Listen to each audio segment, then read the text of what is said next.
এখন প্রথম ball dot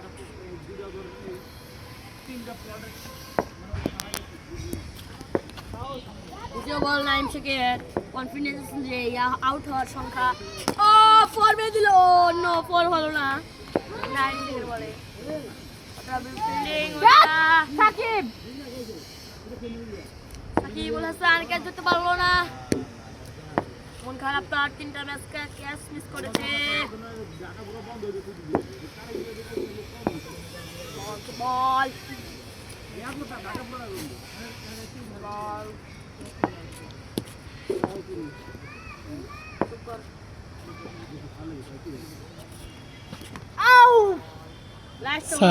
sir এগুলো কি স্যার? এগুলো আমাদের বল নাইম শেখ অনেক ভালো বল করছে 6 রান রানিং ও হোয়াইট হয়ে গেল